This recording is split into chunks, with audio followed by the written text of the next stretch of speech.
For decades, the Sinaloa Cartel distinguished itself not merely by scale, but by durability. Sinaloa expanding their illegal ventures beyond just drug trafficking. Cartels expanding their empires. While rival organizations fractured after leadership arrests or assassinations, Sinaloa adapted.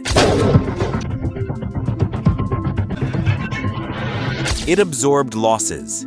It redistributed command. It expanded even under pressure. Its resilience was not accidental.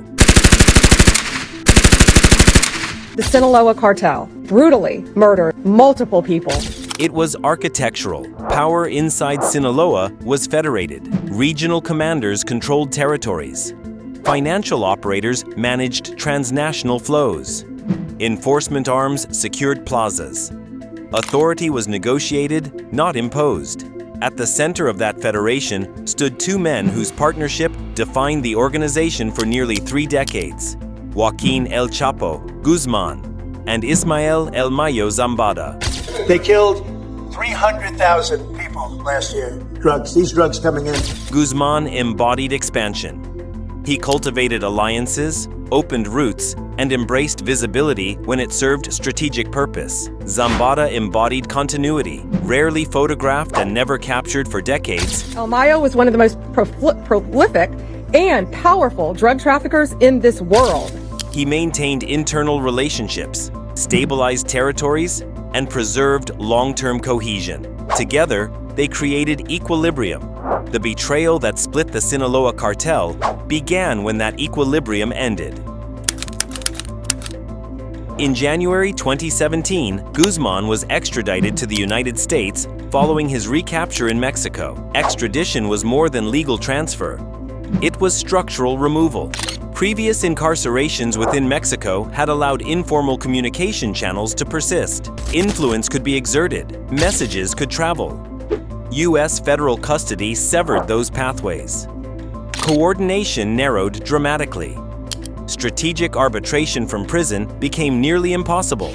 Inside Sinaloa, Guzmán had functioned not only as a trafficker, but as a balancing figure, someone capable of mediating disputes between factions. With his removal, that balance shifted. Power redistributed along 2 axes. One axis aligned with Zambada and veteran operators whose authority derived from decades of negotiated alliances and cross-border logistics. The other coalesced around Guzmán's sons, known collectively as Los Chapitos, including Iván Archivaldo Guzmán Salazar, Jesus Alfredo Guzmán Salazar, and Ovidio Guzmán López. The Chapitos inherited legacy. But inheritance is not the same as legitimacy. For a time, the Federation held. But the architecture was under strain. The Brooklyn exposure. Between 2018 and 2019, Guzmán stood trial in federal court in Brooklyn.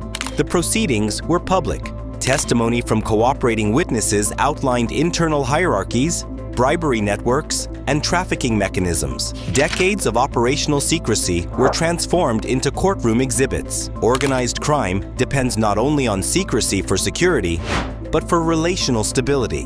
When operational details become public record, suspicion spreads.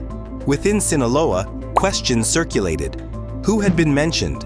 Whose activities were detailed? Who might be cooperating beyond what was visible? Even without direct accusations against Zambada or the Chapitos, perception shifted. Trust thinned. The trial did not produce gunfire inside Sinaloa. It produced doubt. And doubt inside federated criminal systems is destabilizing. At the same time, the economic environment was transforming. Synthetic opioids, particularly fentanyl, restructured the North American drug market. Unlike cocaine or heroin, fentanyl did not require cultivation cycles. It required precursor chemicals, laboratory production, and flexible distribution networks. Margins were high. Volume was compact. Profit accelerated.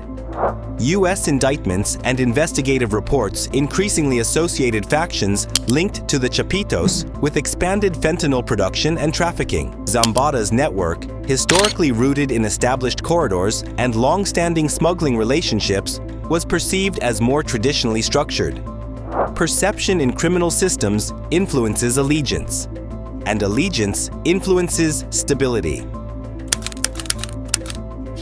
The rupture became visible in Culiacan. On October 17, 2019, Mexican security forces detained Ovidio Guzmán López. Within hours, heavily armed operatives mobilized across the city. Roadblocks appeared. Military vehicles were surrounded. Gunfire erupted in residential districts. Tactical units were forced into defensive positions. The government ultimately ordered Ovidio's release to prevent escalation. The event became known as the Culiacanazo. It demonstrated operational capacity at extraordinary scale. The mobilization appeared rapid and unilateral. The question was not whether Sinaloa was powerful. The question was whether this show of force, Chapitos could mobilize citywide response with equilibrium had already weakened. The rupture was no longer theoretical.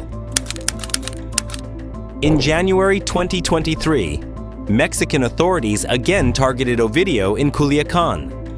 This time, despite violent confrontation, security forces maintained custody. Dozens were killed during clashes. Ovidio was later extradited to the United States. The arrest occurred amid intensifying U.S. political pressure regarding fentanyl trafficking. Externally, it was enforcement. Internally, it was redistribution. With Guzmán serving life imprisonment and Ovidio extradited, remaining brothers retained influence. Zambada, still uncaptured and embedded in long-standing networks, maintained position.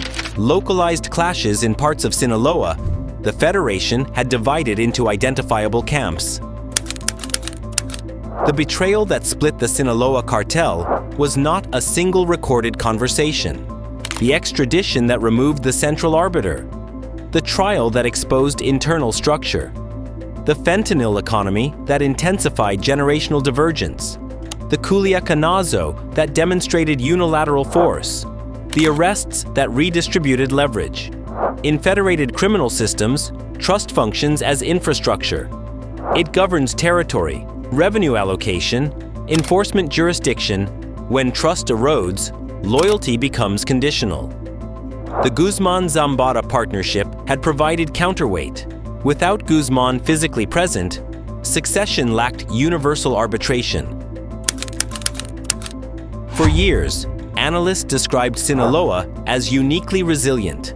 Its federated model insulated it from the collapse that followed the fragmentation of the Beltrán-Leiva organization and the implosion of Los Zetas. Violence in parts of Sinaloa during the early 2000s reflected internal recalibration. Control over fentanyl laboratories, precursor supply chains, and cross-border corridors became points of tension. The split within the Sinaloa Cartel did not begin with gunfire. It began with removal. The extradition of Guzmán eliminated the figure who balanced ambition and discretion. The fentanyl economy raised stakes. The Culiacanazo revealed factional autonomy. Subsequent arrests redistributed leverage. No single event shattered the organization. Together, they fractured its internal trust. The Sinaloa Cartel survived external assault because its structure allowed adaptation. Whether it can survive erosion from within remains uncertain. In organized crime, power rarely disappears. It divides. And once division replaces equilibrium, cohesion becomes negotiation. The betrayal was not a moment. It was the gradual collapse of balance.